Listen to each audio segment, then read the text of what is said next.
Imran?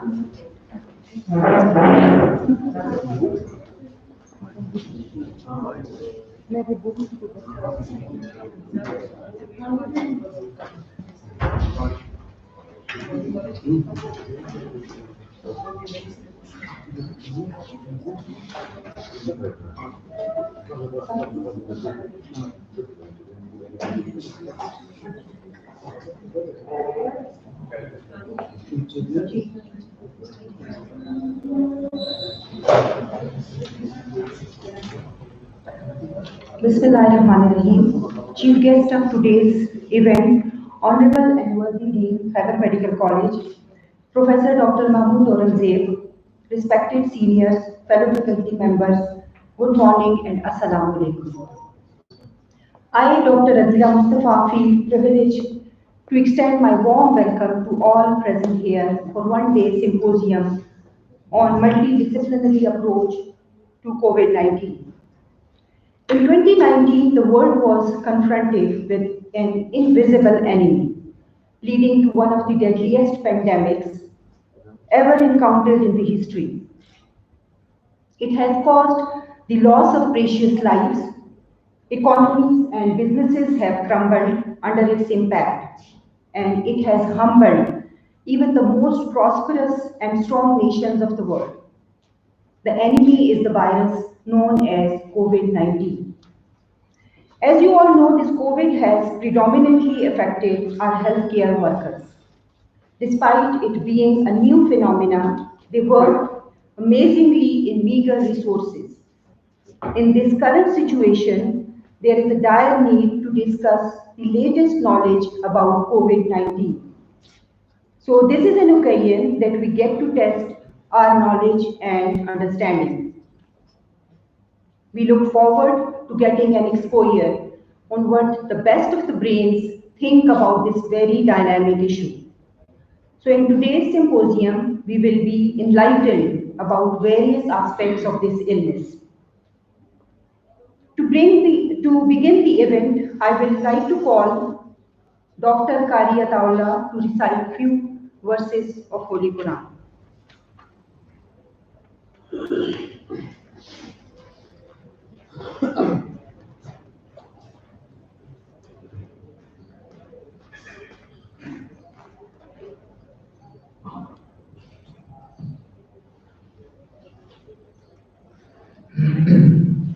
أعوذ بالله من الشيطان الرجيم. بسم الله الرحمن اقرأ باسم ربك الذي خلق خلق الإنسان من علق اقرأ وربك الأكرم الذي علم بالقلم علم الإنسان ما لم يعلم كلا إن الإنسان ليطغى أن رآه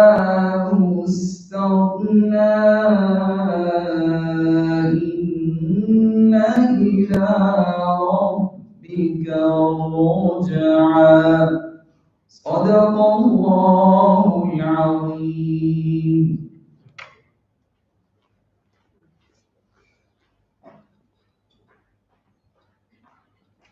Jazakallah. Due to lockdown restrictions throughout the world, educational activities also resorted to online teaching and learning. So our first speaker today to talk about this issue, that is medical teaching and learning during COVID-19, is Dr. Iqbal Haider, Associate Professor, Department of Medicine. Please, Dr.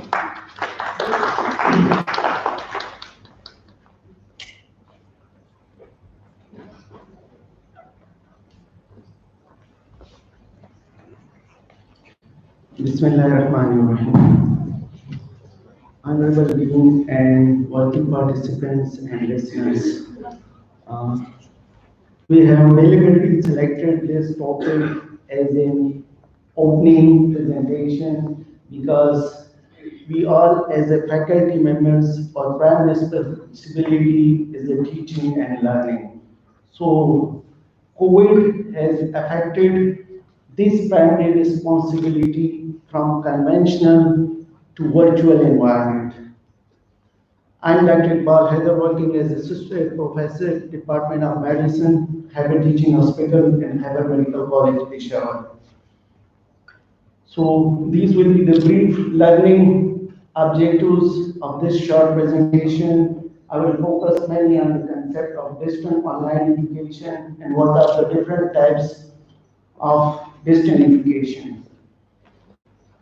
COVID has devastated the world in different perspectives, but to be honest, as a medical educationist, I am very optimistic that education is transformed from traditional brick and mortar classes to a virtual environment. And we can say that education is now under new norms.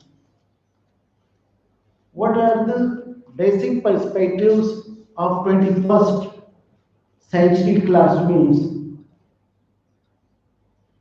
This virtual environment. The borders have been eliminated. We are sitting here in Heber Medical College and our live audience is now across the globe. This is the impact of COVID online education. So what is distance learning?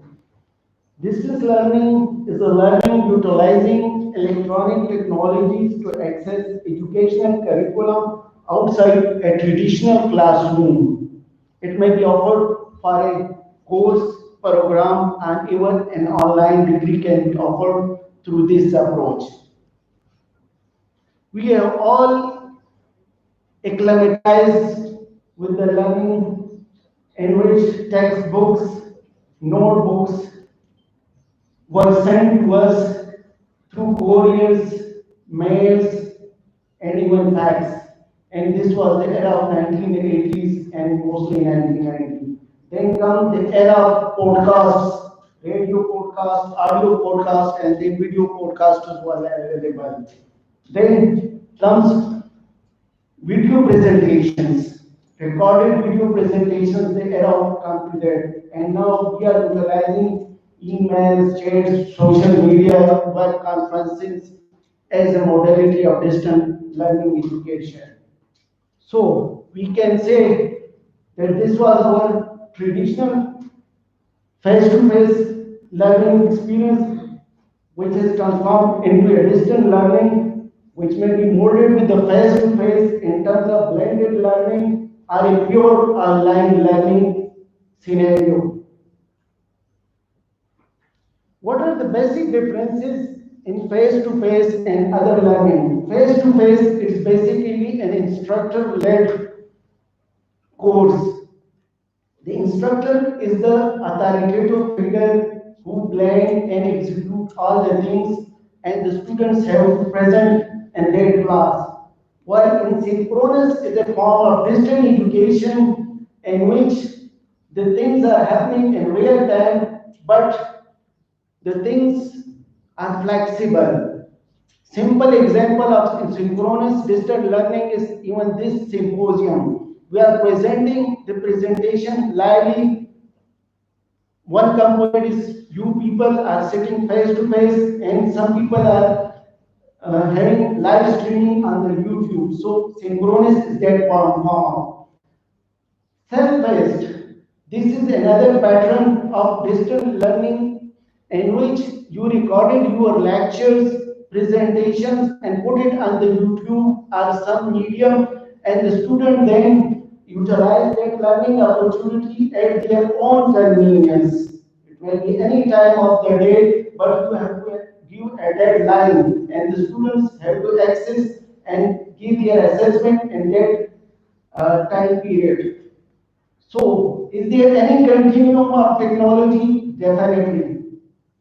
Face to face, we all are experiencing this face to face learning for so many years, rather than for the decades. Then comes this technology enhanced learning. We are using gamifications, videos, YouTubes, and live lectures to the students. And in this case, almost up to 30% you can utilize learning online activities. Then comes a blend of these face-to-face and technology-enhanced learning with the distant learning, which is a kind of blended learning, and then purely online learning. So many platforms are available in the shape of Coursera and other learning websites who are providing us LMS, learning management systems, for distant learning opportunities. So the continuum may go on either side. So it's a tremendous opportunity for learning of the learners. This is the types of distance learning and education, and you can see it can be a face-to-face classrooms, which all we are experiencing, even lab work, field trips, these are examples. Live online lectures, example is happening now. And then performance support and this web-based conferences and blended learning, and this is a big list of online learning activities. So we can say that one option which we were initially utilizing was face-to-face, in which only the lectures were our modality. But now we have this face-to-face and online combination, which is a mixture of both, and it's called blended learning. And online, in those pure COVID area when the lockdown was there, all the institutions were utilizing this pure online activities. But blended learning is our future, and we must develop and utilize this concept for our future academic activities. So, is there any advantages? Definitely synchronous and asynchronous both have their own advantages. For synchronous, all the things are happening in real time with discussion and collaboration perspectives. There is immediate feedback by the speaker or the presenting, and it's a cost effective. You can deliver your contents across the globe in fraction of seconds. Facilitator is actually engaged with the students, and motivational factors is always there for such kind of synchronous learning.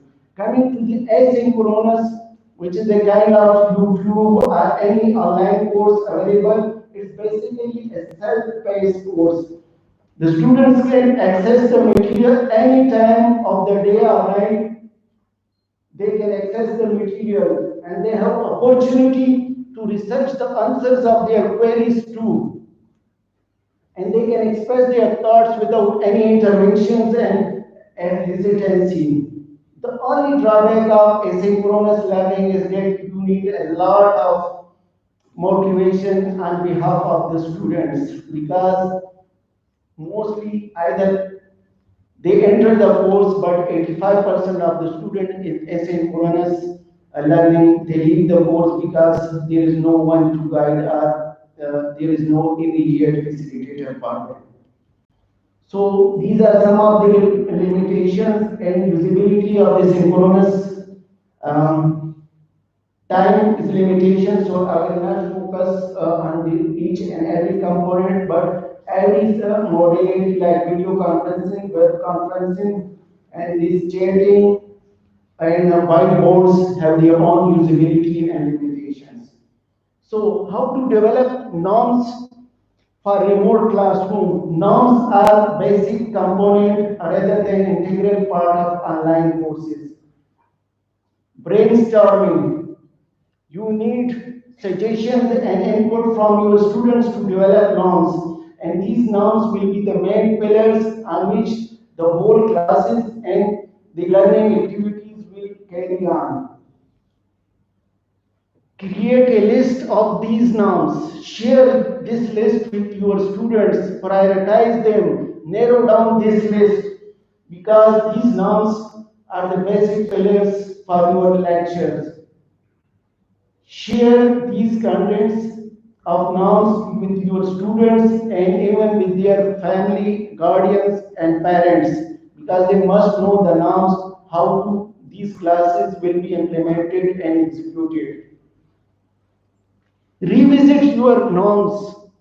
Consult other faculty members across the nation and across the globe. Improve yourself because these are the initial stages of development of distance education. So you will need regular update and revisiting of these norms.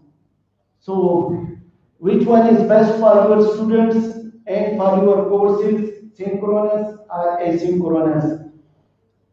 Medical educationist in your curriculum committee is the best one to answer this question. Keep in mind that for synchronous learning, you are not the only stakeholder for teaching and learning. The other stakeholders in this process are the students. Educate them and acclimatize them. You need good instructions delivery on behalf of the curriculum developers and IT professionals, and your learning outcomes must be matched with your contents. Without these involvement, you can't have a successful distant online course. So benefits of distance learning are it's a flexible, it's a convenient, and you have need an IT support round the clock, both for the teacher and for the students. Quantity and quality of teaching can improve enormously. The barriers have been vanished. You can access anywhere in the world to a top-notch university for online course, whether you are a teacher or a student. And it's basically according to the needs of the students, what the students want and what they have to be educated online. Is it a simple phenomena? No, definitely not. You need a proper story keyboard. Your educational contents must be vigilantly aligned with the assessment and your learning objectives. You have proper resources in terms of course design and you have proper technology to implement your courses. And of course, student engagement is the pivotal component of this distant education.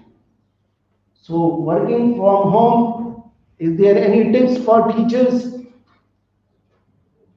Create your space and stay organized. You must have a specified place at your home where you can deliver your online lecture to the students. Your resources must be in your access. Your tools, your IT tools and these digital gadgets, you must be acclimatized with them before using any technology. First, equip yourself and acclimatize yourself with this technology. Record your lessons. This recording of lessons through various free websites, you can assess yourself. What were the flaws in your lectures and how can you improve as a teacher for these lectures? Be flexible.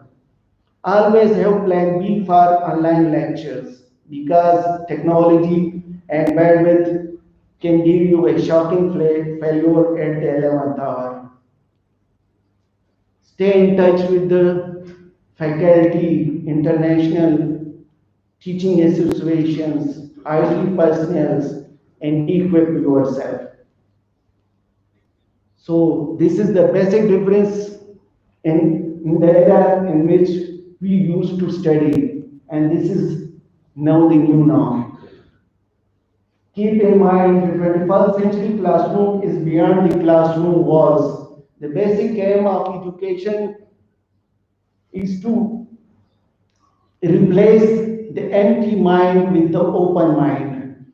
As a teacher, you have to keep up with the technical literacy, media literacy, online communication, and internet tools.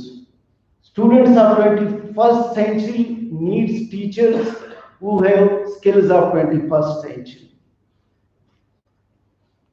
Keep in mind, the distance between learner and teacher has never been closer than it is now.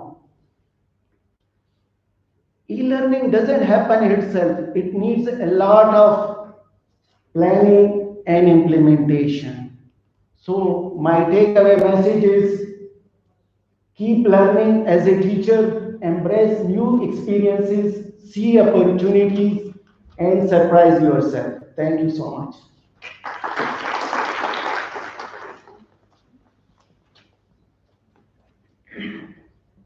Thank you, Dr. Ivan Helen.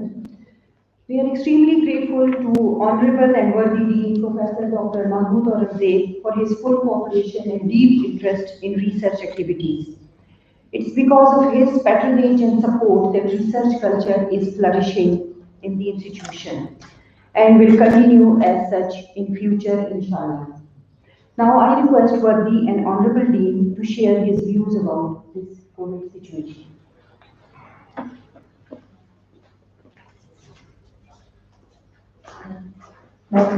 Bismillahirrahmanirrahim.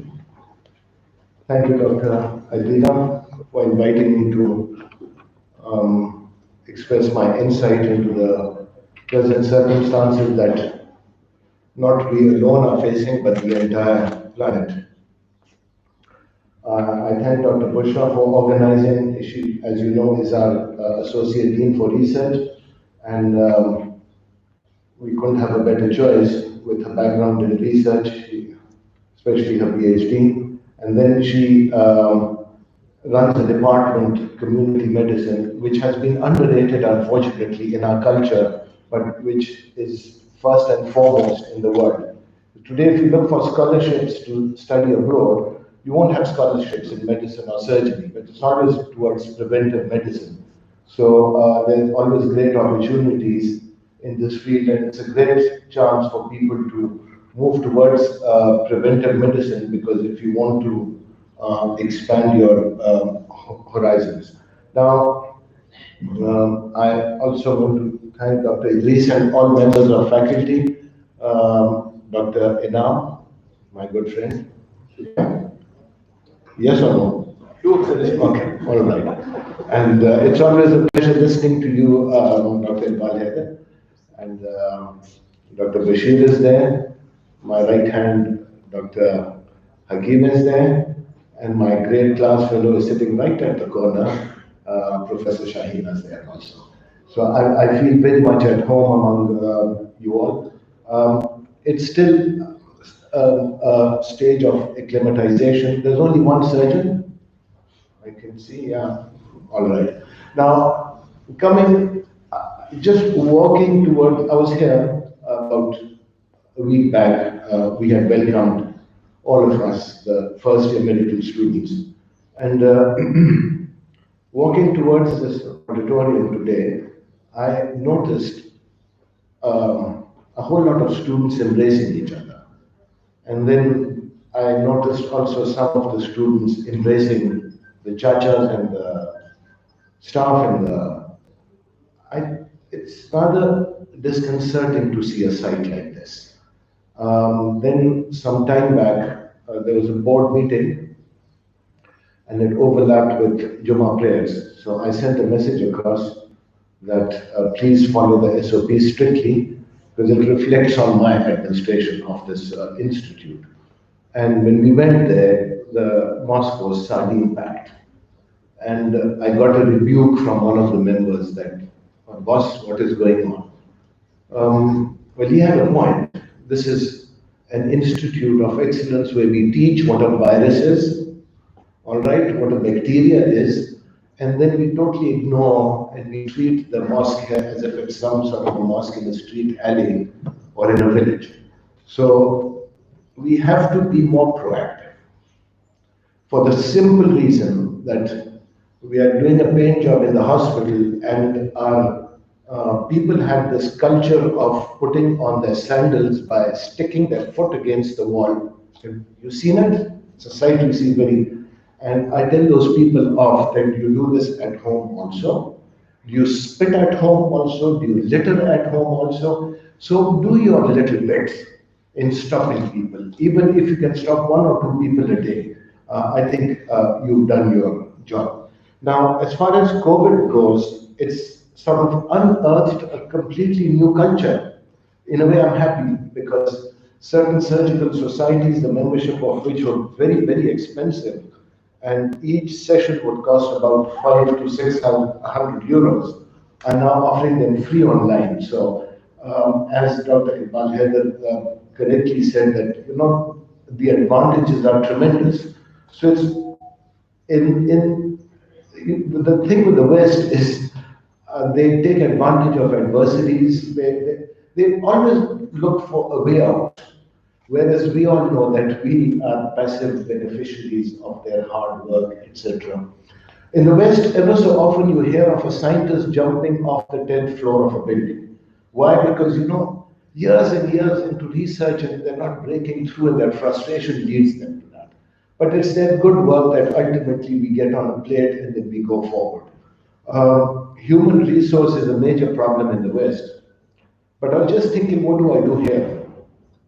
For instance, one of the most sought after posts in this institute is the pump operator. I didn't know that.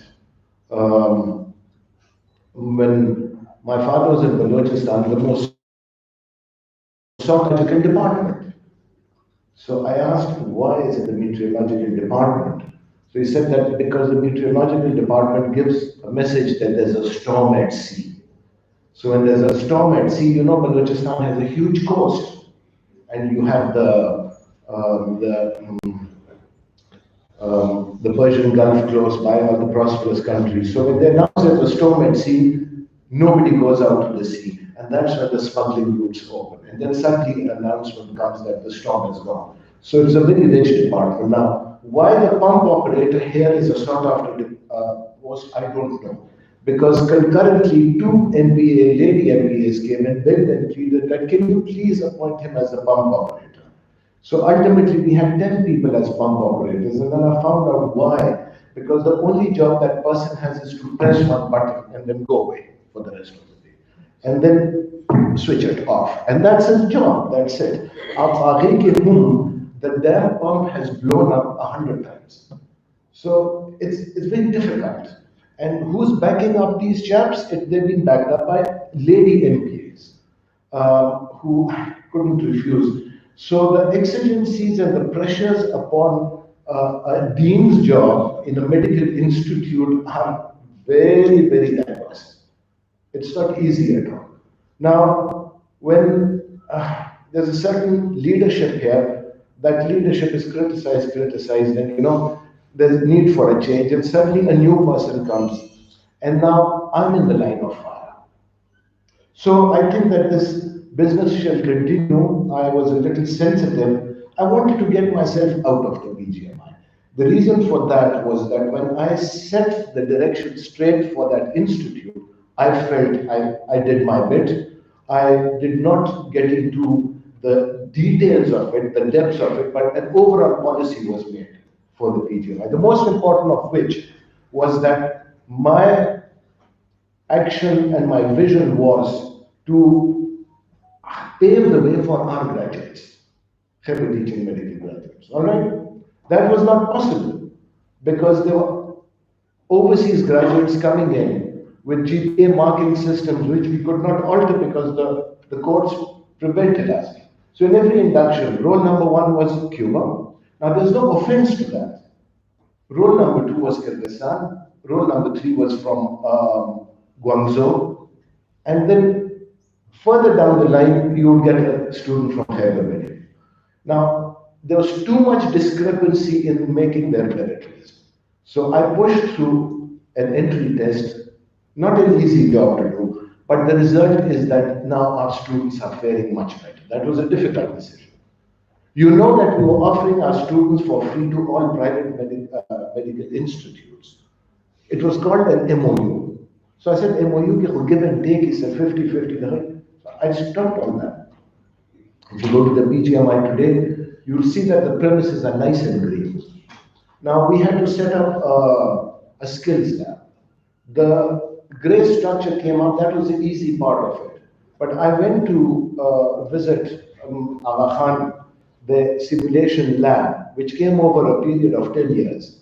And I wonder whether any of you have been there, but I'll just tell you about the cardiac simulation, the cardiac catheterization. It is unbelievable, the accuracy and the reality of that simulation. You can design the plaque, you can design the area which is affected, you can dissect an artery, you can do just about anything.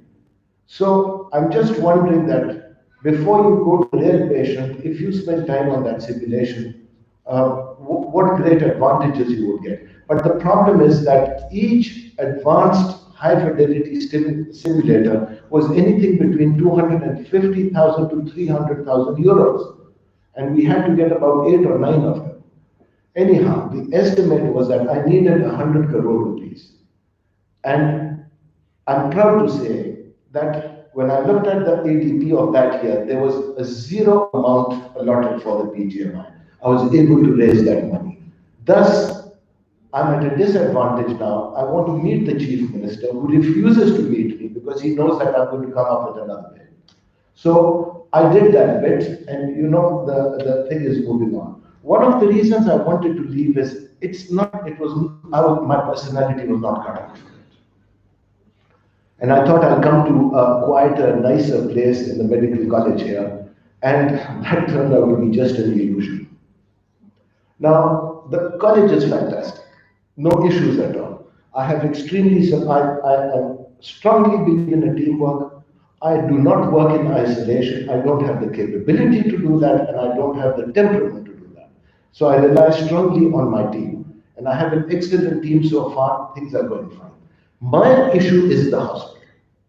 Now, because of the new nature of the contract, the dean gets sucked into oxygen, he gets sucked into YDA, he gets sucked into civil works, into recruitments and things like that, and I want to stay away from it. But I cannot extricate myself from that. Because there's a strange position where you are a CEO, yet you are not a CEO. I'm supposed to be a CEO when it is convenient for them, and I'm not a CEO when it is inconvenient for them. Now, under my signature, I cannot even transfer a peon in the hospital. So what kind of a CEO am I? But I had a management council. So with it, all the extra responsibilities come. So all the calls that I get out of working hours are those related to KTH. And we are having a raft of problems, one issue after another. Yesterday, and I will announce it here, I got a photograph of 4 professors of medicine sitting in the front row, and that was sent to me just for concurrence. Is this correct or not? Now what should I do? Should I lie? Should I say no? They're imposters? It's difficult, but I just want to tell you that I have absolutely no ulterior motive. I will have to go by what the rules and regulations say. Above me is the board, and above that is the policy board. We are having meetings with the policy board over the weekend, and I will again urge to them to ease off these very, very draconian requirements. But my father has not framed them, all right? So do not put the brunt on me. I will try my best to try and ease them off. But I'm just one player among all of you. At times, undue criticism comes my way, and that is totally unacceptable. And you know what that has done to me? It has made me thick-skinned. I don't care a damn anymore. That said, take it or leave it. But when you have young people, Iqbal, Heather, and Adila, and full of knowledge, I learned so much when I'm with you all. We need you all. We have to keep you all. So there is some sort of a disconnect. But please give credit where it's due. Criticize where it's due. Now, yesterday this meeting took place. It's fine. It's everybody's right.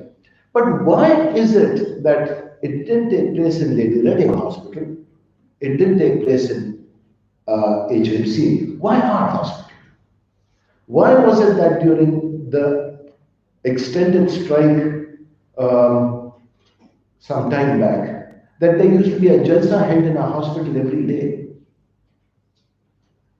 There's something wrong. And obviously these issues need to be addressed. Now, I want to wind up because I'm getting called as another meeting in the hospital, so just constantly bouncing between these two institutes. But there's something I missed out saying to the first year medical students the other day. And that was, and especially the site that I saw just now, that excellence should not be on paper alone. Now, will you believe it that the last student that came in on open merit was 99.999, some outlandish marks that they take? It's unbelievable. They are brilliant, there's no doubt about it. But brilliance and excellence must not show on paper alone. Brilliance and excellence must show in their personality, in their grooming, the way they walk, the way they talk, the way they engage. And that is something I forgot telling them. That is where our job comes in, as mentors, as teachers, as father figures, to guide them in the right direction. And please make that effort with them. A lot of them perhaps may be very intelligent, but they come from very, very sort of ignorant backgrounds, which is not their fault. A lot of them have never been outside of this province also. So they've hardly seen the huge wide world which is waiting to greet them.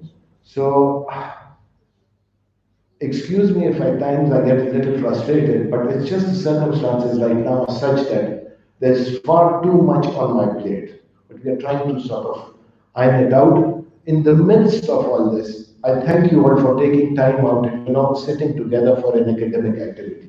Now, the tripartite mission of a dean, which is medical education, which obviously we know we are transforming, we are in a transitional stage. We are moving towards a modular system and integration. And the third of which is clinical excellence, with which young blood like you will really, really go far. I want you all to play a very, very active role. Forget that hierarchy. Now, what happened is that, some time back, there was a crash of a Korean Airlines jumbo jet. And when they deciphered and decoded the black boxes, they found that all along the pilot, the captain of the plane, was at fault. And the co-pilot was trying to correct him. But in the Korean culture, the reverence and the respect for the older person is so strong that you dare try to contradict them or go against their wishes. And they had to then retrain pilots in Korean Airlines to shun their cultural attitudes while flying a plane. So I am absolutely open to my juniors to tell me that where am I at fault? Please help out, correct me, set things in the right direction. Now I know for a fact that this younger lot know much more than. Remember, Shahida, we were like carefree. There was no mobile, there was no computer, there was no nothing at all. And our Lord and King was Dr. Shamsul Rahman and everything. But the world has changed. And we have to keep pace with the world if we have to compete with the rest of the world. So thank you so much for patiently listening to me. Don't worry, I will be rambling on from time to time. You have to excuse me for that. Thank you.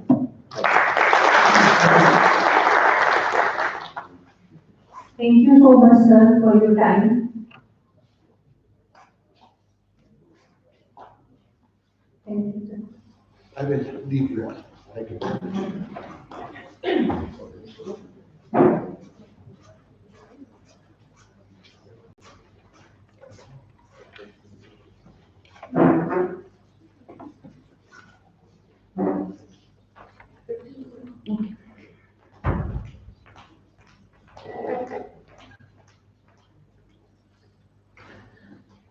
All speakers are requested to keep your presentation up to 8 minutes, please. Now, as you all know, that COVID started first with respiratory symptoms. The disease is mild in most people, but in some, usually elderly and those with comorbidities, it may progress to pneumonia. So our next speaker, Dr. Alam Zaid, Assistant Professor, Department of Medicine, will talk about the moderate COVID-19 pneumonitis.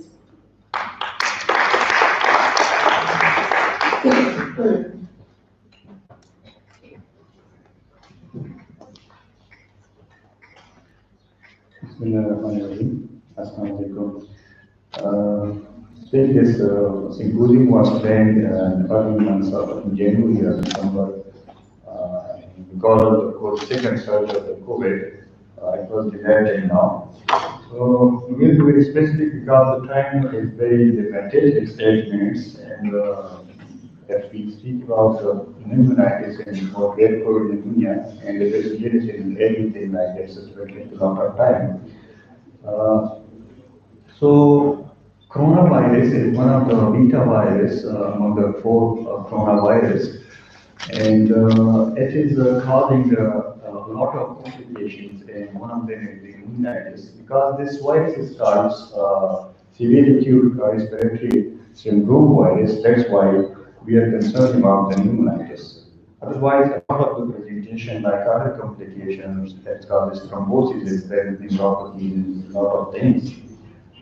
So, how the coronavirus starts, like when it's come into contact with the exposure of the body, the human body, the incubation period is very specific. If you look at here, at days, and then it's come to the symptomatic stage in the early pulmonary phase and then late pulmonary phase.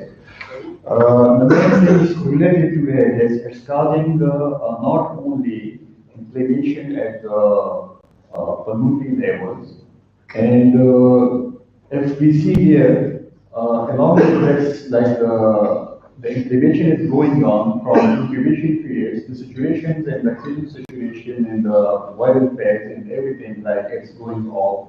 The replication of the viruses is gradually peak up here, but it's coming down. And similarly, the inflammatory phase, if you look at here, it's going off. And the main thing here, it starts like the pneumonitis, when the virus reaches to the alveolar levels, in a kind is alveolitis, and the response of the body. This virus is very, very dangerous at the level because it causes suppression of the immune systems from the very beginnings, coming into context of the body. The first dendritic cells, we have coming into contact with this, it suppresses the levels in the secretion of the type 1 interferon. That's why the immune system is suppressing the virus, go on the replications, and then speak to the pulmonary effect and then pneumonitis. Now, if you see here, the response of the body, the viral replications come down, but still we can see that a lot of people, they have the positive PCR and other things like this. Whatever is like, first of all, how the COVID virus, if we see it at this level, most of the people, they are having symptomatic phase, like reaching to the lungs, but still the PCR is negative. And the people consider it that I'm COVID negative, but still why they are having these symptoms. So it's not only the PCR, because the diagnostic criteria is not only PCR, we have some imaging studies as well that should be explained in the next lecture. But the only thing is, what is how to classify the severity of the this virus and pneumonitis. We all have asymptomatic and the pre-symptomatic, only PCR is positive. The test level like there is no imaging studies and everything is normal, but only PCR is positive. The patient is not having no fever, no other symptoms, respiratory symptoms or other signs and symptoms. And then there's the mild disease. So this PCR is positive, the patient is having fever, so throat and this, but this chest is even in the CT scan is normal. So this is the mild disease. Only focus here the moderate disease. It's a gray area. Here, the severe disease, we know everybody knows that this is coronavirus, but the moderate disease, if you look at here, clinically or every study is showing that there's a pneumonitis and situation is more than 94%.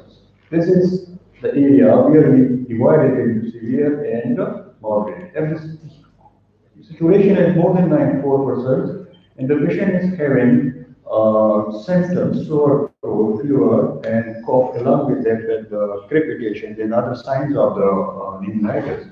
But the situation is more than 94%, so we categorize this into moderate pneumonitis. And the severe stage is like this.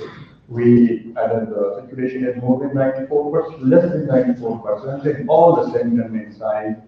And either respiratory rate is more than 30%, 30, and the lung rate is more than 50% on the imaging study. And then the critical disease like this. So we will be focusing on the management and how to deal with the patient with moderate COVID pneumonitis. Usually, if a PCR is negative, we are usually doing the CT scan in the chest. So this is the classification on the CT scan severity score. No involvement as the mild disease, the patient is PCR positive, less than 5% and more than 75%. So here is the area which is like a moderate disease, and this is the severe and critical condition. So this is the area where we have to be about in the gray area. The chest finding like X-rays, and this is mild disease, severe disease, and moderate involvement. And then the imaging studies, we see a lot of things like as we will discuss in the next lecture. I think we have a radiology lecture and the symposium as well. There's a lot of signs, like sometimes the PCR is negative, and we have some signs like ground glass appearance, the bacterial signs, and the category has a lot of consolidations and halo signs, reverse halo signs. But anyway, how can we differentiate who will develop the moderate disease and who is under asymptomatic and pre-symptomatic stage? These depend on the risk factors.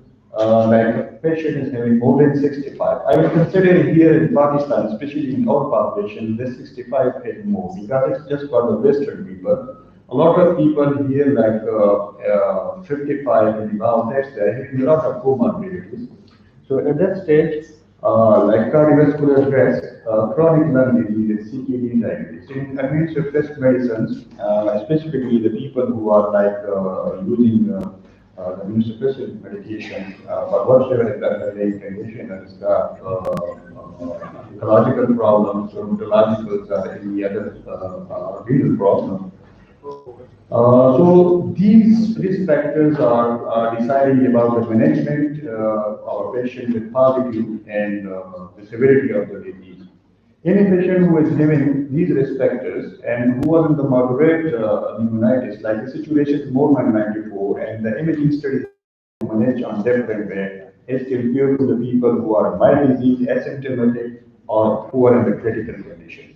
This is the gray area, like moderate COVID pneumonitis, the situation is normal, the imaging studies are not showing severe disease, but we have these risk factors. So how you investigate like a patient is having these conditions and presented with moderate COVID pneumonitis, so you have to be very specific about the investigation. Fluoxetine is used just to look for any supported bacterial infections, and the CRP, fluoxetine, ferritin, neutrophil, and D-dimer as well. Because sometimes there is associated microthrombi, and it's causing these situations, and we are considering this is related to this pneumonitis, but the management for that is a bit different. Here, the daily, if you are just looking for the moderate COVID pneumonitis, you have to do these investigations daily to manage the disease. Now, this is another thing like for the diagnosis, if PCR is negative, you have to use this for the diagnosis. And this is the area, like for this is after that, before that you can suspect. If PCR is positive, and whatsoever is the region you can consider, but if PCR is negative, so this is the area you have to suspect the COVID pneumonitis and certain regions. So for the management of the moderate COVID pneumonitis is concerned, usually a lot of people are asking, first of all, like it's very simplified way of the classification, but the people think how to manage either in the hospital or in the community, houses, whatsoever. Usually, the people who are having moderate COVID pneumonitis and they are having risk factors, they explain it's like age is more than 65 and lung disease, CKD, whatsoever is the risk factors. It should be kept in hospital with close observation and monitoring of the blood test and other things, and specifically the circulation, because the thing can worse and can lead. If the circulation is dropping from 94%, it's lead to the severe fatalities. And again, how to manage it, like a person, specifically being physician dealing with the people. There are two types of people coming. Either one may have the severe disease and will be denied and might going to isolation or not going to admit. And the second is the moderate disease, mild disease, don't need admission to the hospital, will be insisting to keep me in the hospital. But I think the two categories, specifically moderate disease, as whatsoever is the condition, should be kept in hospital for close monitoring and observation. This patient can go either way, because at that level, the situation, if situation is more than 94, there is no need for oxygen, but anytime he can deteriorate and lead to severe stage and oxygenation. Now, a little bit about this one, like the whole study that whatever the management is concerned, like whether steroid should use, remdesivir, and other tocilizumab, and but this is for the critical condition, not for the moderate disease.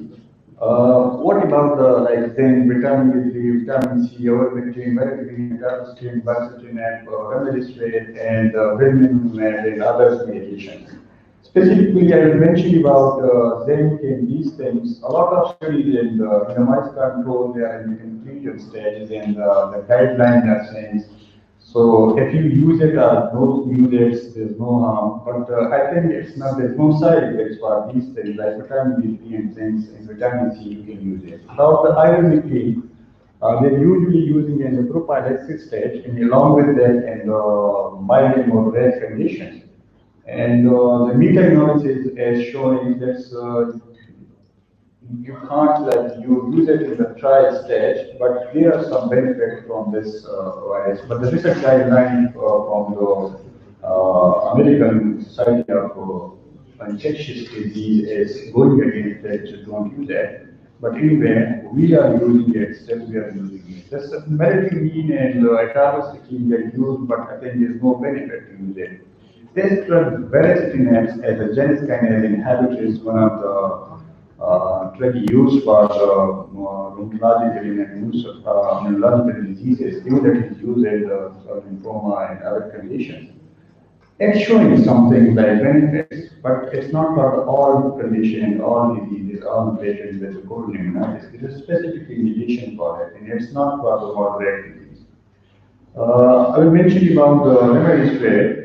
It's also not for the moderate COVID pneumonitis. Patients should be used in early stage of the diseases that are presented, but it's just using in a trial trials, and it's not like indicated for the moderate disease.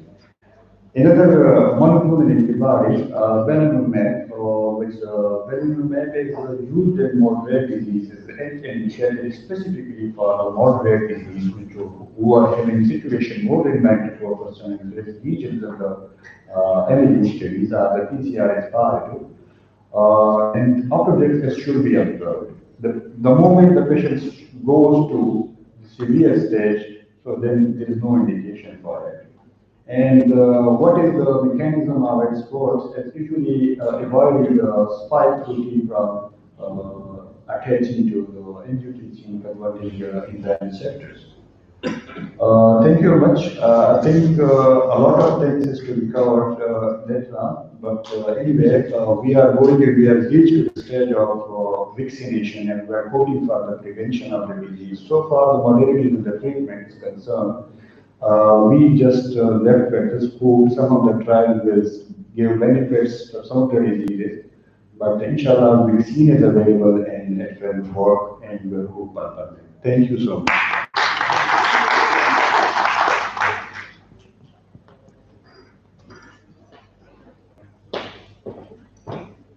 Thank you, Dr. Alanzir, for sharing your views. Now, linked to this is the how will it be diagnosed radiologically. So the next speaker is Dr. Kalsoom from Radiology, Department Associate Professor Radiology. She will discuss when to consider CT imaging in COVID-19 patients.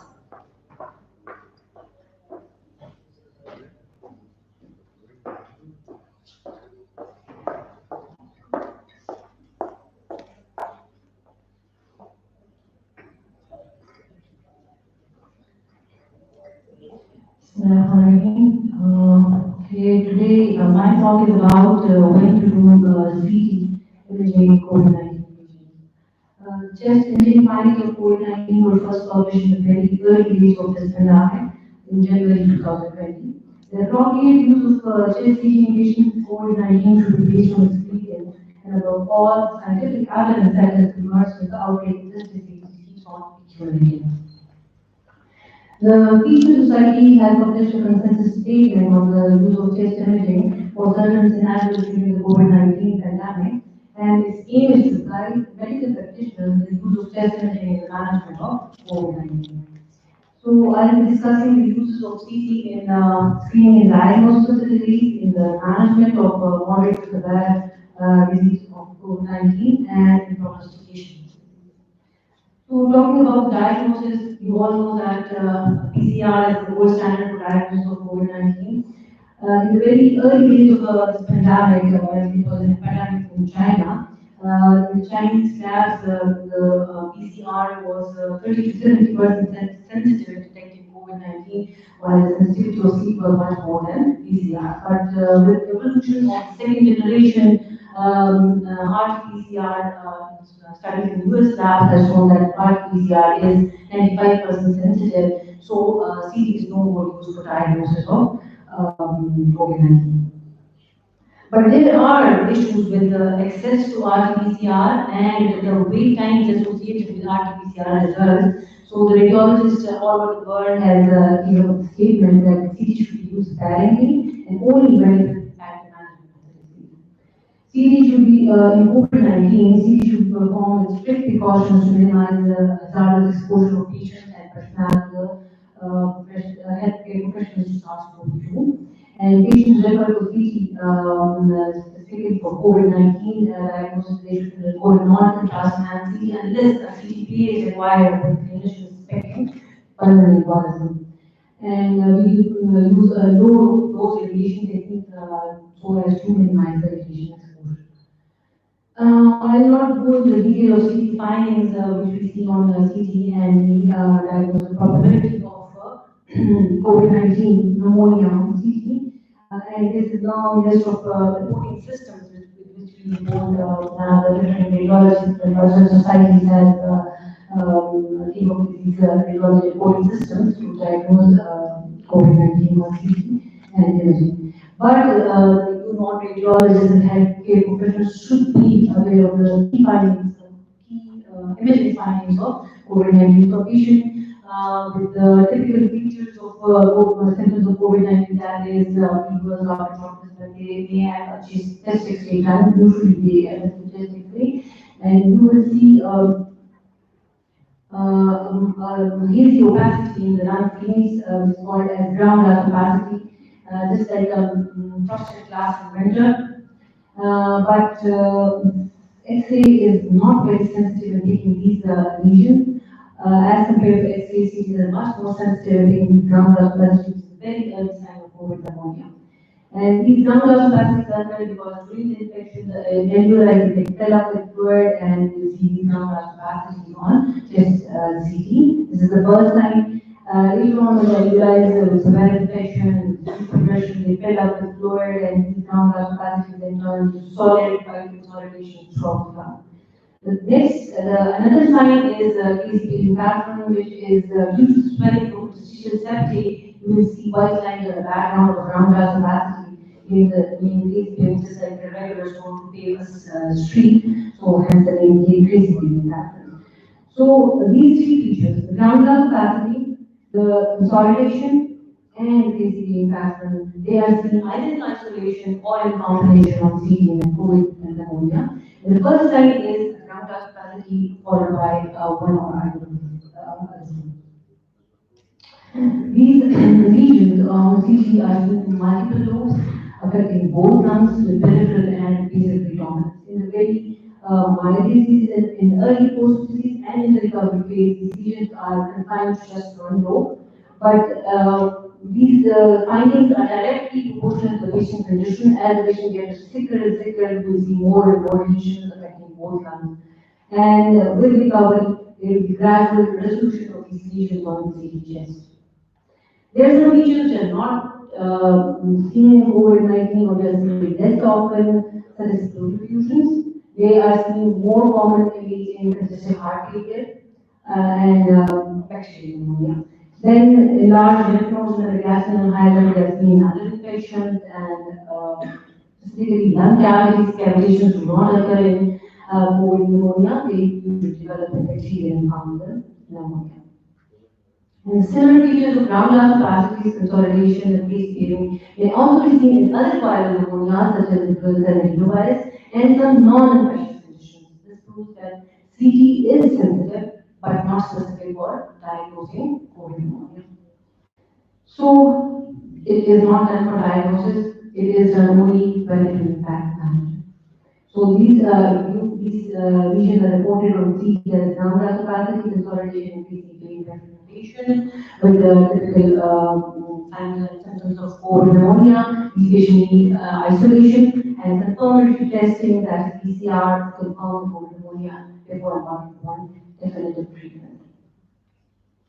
So the American College of Radiology has issued guidance not to use imaging diagnosis for diagnosis or screening purposes in COVID-19 because COVID-19 is highly contagious. Using imaging equivalent of COVID-19 patients to see this hazard for healthcare providers and other patients.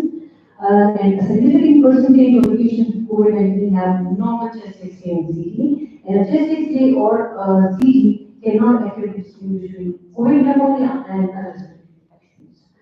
But it is important to realize that CT is not the standard for diagnosis, but its finding has suggested diagnosis in the appropriate setting. These are some situations in which you can do CT for diagnosis.